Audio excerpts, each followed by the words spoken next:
Assalamualaikum warahmatullahi wabarakatuh. Hai, perkenalkan nama saya Kusniawati dari Fakultas Teknik Prodi Sistem Informasi dari Universitas Primagraha. Kali ini saya akan mempresentasikan yaitu tentang SIM, Sistem Informasi Manajemen. Yuk langsung simak aja video berikut ini. Baik, di sini saya akan menjelaskan tentang Sistem Informasi Manajemen atau yang lebih disingkat yaitu SIM. Sistem informasi manajemen ini terbagi menjadi tiga kata, yaitu sistem, informasi, dan manajemen. Nah, di sini saya akan menjelaskan tentang sistem. Nah, apakah itu sistem? Sistem adalah suatu kumpulan atau himpunan dari suatu unsur, komponen, atau variabel yang terorganisasi, saling berinteraksi, saling berhubungan, dan berinteraksi dalam satu kesatuan untuk menjalankan suatu proses, pencapaian, dan suatu tujuan utama dan yang terpadu. Selanjutnya yaitu karakteristik sistem. Karakteristik terbagi menjadi beberapa. Yang pertama yaitu komponen sistem atau komponen. Sistem terdiri atas berbagai komponen yang saling berinteraksi dan bekerja sama. Yang kedua yaitu batasan sistem atau boundary adalah daerah batasan sistem yang satu dengan yang lainnya atau dengan lingkungan kerjanya. Yang ketiga yaitu ada subsistem, adalah bagian dari sistem yang beraktivitas dan berinteraksi satu sama lain demi mencapai tujuan sesuatu sesuai sasarannya. Yang keempat, yaitu lingkungan luar sistem atau environment. Artinya suatu sistem yang berada di luar batasan yang mana dipengaruhi oleh operasi sistem. Yang kelima, yaitu penghubung sistem atau interface. Antar subsistem tentunya dihubungkan oleh media penghubung. Adanya media ini memungkinkan proses pengaliran sumber daya dari suatu subsistem ke subsistem lainnya. Dan karakteristik sistem yang keenam yaitu masukan input atau masukan sistem adalah energi yang masuk ke dalam sebuah sistem seperti perawatan dan sinyal. Yang ketujuh yaitu keluaran sistem atau yang disebut output. Nah, hasil energi yang telah diolah serta diklarifikasikan sebagai keluaran yang berguna dan sistem pembuangan. Selanjutnya itu pengolahan sistem atau proses. Jadi, setiap sistem dapat memiliki suatu bagian pengolah yang bisa mengubah masukan atau input menjadi keluaran atau output. Yang terakhir yaitu sasaran sistem atau objek adalah tujuan yang ingin dicapai oleh sistem. Nah, contohnya sistem itu yaitu dalam kehidupan sehari-hari antara lain yaitu sebuah televisi. Nah, bila televisi ini terbuka, maka akan menampilkan banyak komponen seperti kabel, prosesor, monitor, dan lainnya dengan fungsi yang berbeda-beda. Namun, semua komponen itu bekerja untuk tujuan yang sama yaitu menayangkan gambar. Ada juga contohnya yaitu seperti HP, laptop. Selanjutnya yaitu informasi. Nah, apakah itu sih informasi? Informasi itu adalah sekumpulan data atau fakta yang dikelola menjadi sesuatu yang bermanfaat bagi penerimanya. Nah, biasanya itu informasi akan diproses terlebih dahulu agar penerima mudah memahami informasi yang diberikan. Sederhananya, informasi sudah diolah menjadi bentuk yang bernilai atau bermakna. Selanjutnya itu kualitas dan nilai informasi. Yang pertama yaitu akurat. Nah, akurat itu berarti informasi itu harus bebas dari kesalahan-kesalahan dan harus jelas mencerminkan maksudnya. Yang kedua yaitu tepat pada waktunya. Nah, berarti informasi yang datang ke penerima tidak boleh terlambat. Informasi yang sudah usang tidak ada nilainya lagi karena informasi yang merupakan landasan dalam pengambilan keputusan. Yang ketiga yaitu relevan. Berarti informasi tersebut mempunyai manfaat untuk pemakainya. Selanjutnya yaitu siklus informasi. Nah, di sini ada gambar siklus informasi. Nah, gambaran secara umum mengenai proses terhadap data sehingga menjadi informasi yang bermanfaat bagi pengguna. Informasi yang menghasilkan informasi yang berikutnya. Dan ini adalah gambaran siklus informasi. Selanjutnya yaitu manajemen. Apakah itu manajemen? Manajemen adalah sebuah proses yang dilakukan seseorang dalam mengatur kegiatan yang dikerjakan individu atau kelompok. Nah, sistem atau manajemen harus dilakukan untuk memenuhi target yang akan dicapai oleh individu atau kelompok tersebut dalam sebuah kerjasama dengan mengoptimalkan sumber daya yang ada. Karakteristik pada manajemen yaitu pertama, berorientasi pada tujuan. Nah, suatu organisasi itu memiliki keserangkaian tujuan dasar yang merupakan alasan dasar keberadaannya. Manajemen menyatukan upaya individu yang berbeda dalam organisasi untuk mencapai tujuan ini. Bersifat luas. Yang kedua yaitu bersifat luas. Kegiatan yang terlibat dalam mengelola suatu perusahaan adalah hal yang umum bagi semua organisasi, baik ekonomi, sosial, atau politik. Yang ketiga yaitu bersifat multidimensi. Nah, manajemen itu adalah aktivitas kompleks yang memiliki berbagai dimensi seperti manajemen pekerjaan, yaitu semua organisasi yang ada untuk kinerja beberapa pekerjaan. Yang kedua yaitu manajemen orang, mengelola SDM yang memiliki dua dimensi, yaitu menyiratkan berurusan dengan karyawan sebagai individu dengan beragam keputusan dan perilaku, dan juga sebagai sekelompok orang untuk mencapai tujuan organisasi dengan membuat kekuatan mereka efektif dan kelemahan mereka tidak relevan.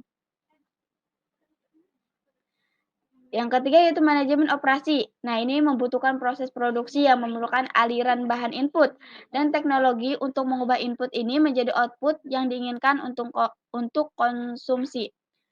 Selanjutnya itu proses yang berkelanjutan. Nah,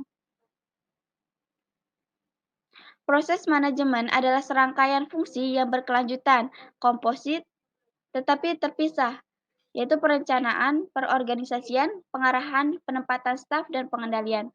Selanjutnya itu kegiatan kelompok. Nah, manajemen itu harus memungkinkan semua anggotanya untuk tumbuh dan berkembang ketika kebutuhan dan peluang merubah harus mengubah dirinya dan tujuan sesuai dengan kebutuhan lingkungannya.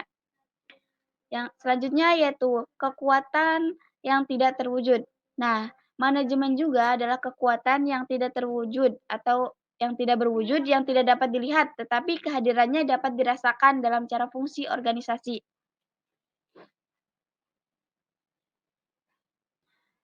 Ya, di sini ada fungsi manajemen. Fungsi manajemen itu ada beberapa, yaitu pertama, perencanaan. Nah, merupakan hal utama yang harus dilakukan dalam sebuah manajemen. Adanya perencanaan yang matang membuat kegiatan manajemen berjalan dengan jelas. Selanjutnya itu fungsi manajemen yaitu organisasi. Organisasi itu yaitu ditujukan untuk mempermudah proses pekerjaan dan pengawasan yang dilakukan oleh para atasan. Selanjutnya itu penempatan, yaitu ditujukan untuk menempatkan sumber daya manusia sesuai dengan kemampuannya. Hal tersebut dimaksudkan agar pekerjaan berjalan dengan baik dan dapat mencapai tujuan yang lebih efektif.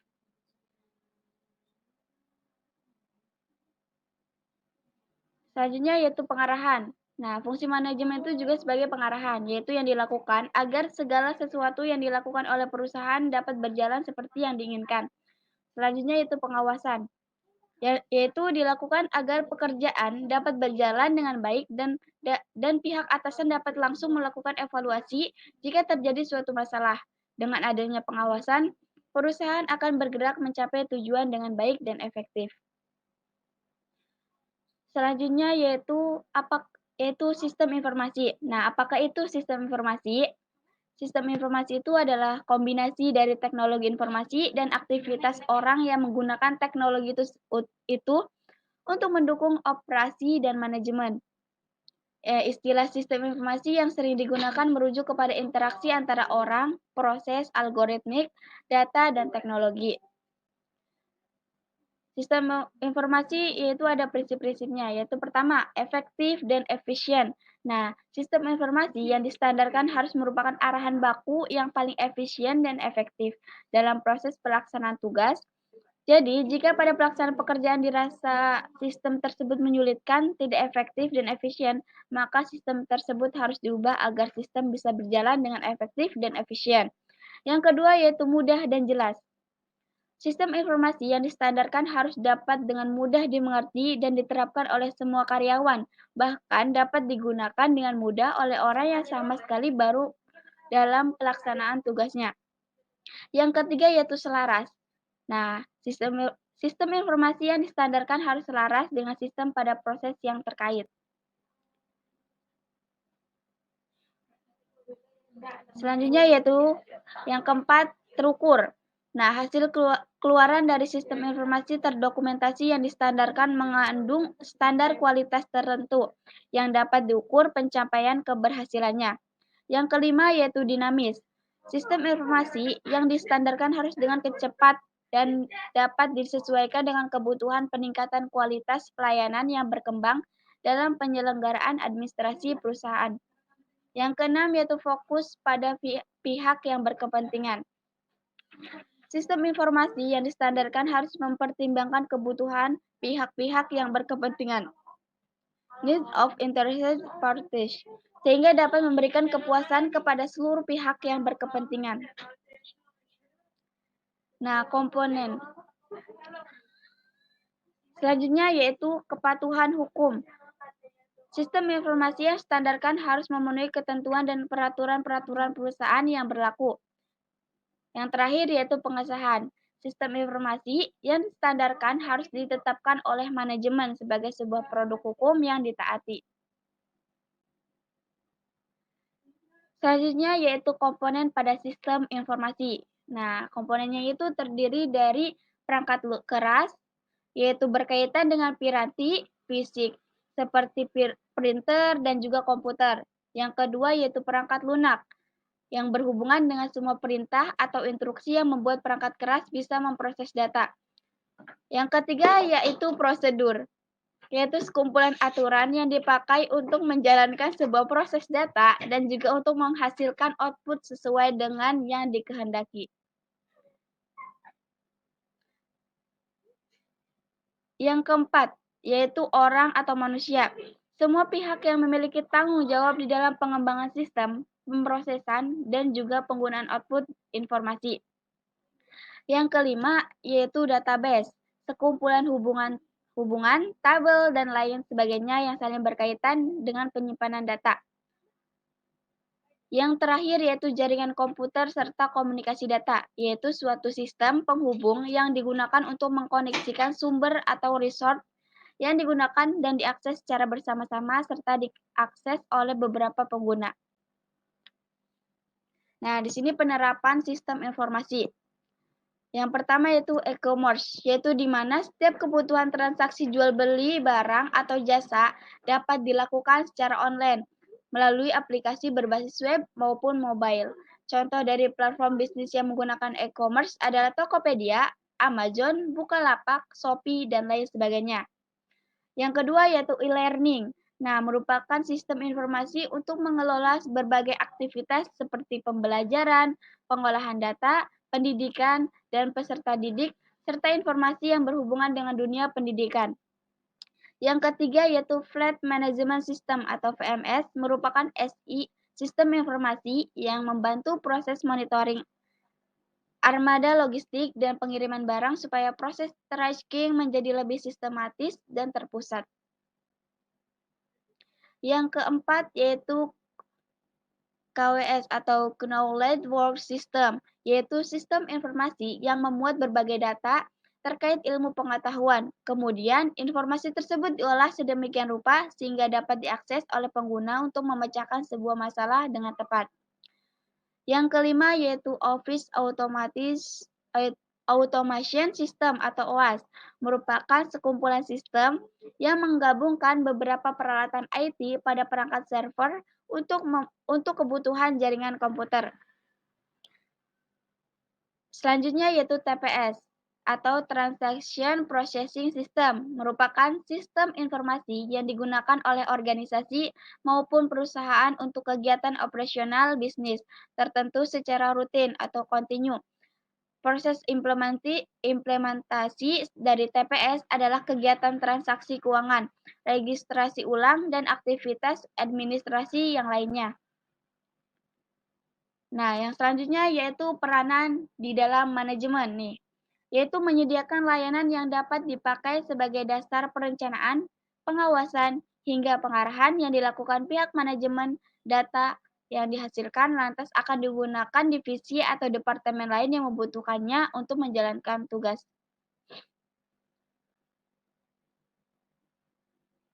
Terima kasih. Cukup segitu presentasi yang dapat saya sampaikan. Semoga bermanfaat. Kurang lebihnya mohon maaf. Wassalamualaikum warahmatullahi wabarakatuh. Jangan lupa like, comment, and subscribe ya. Bye.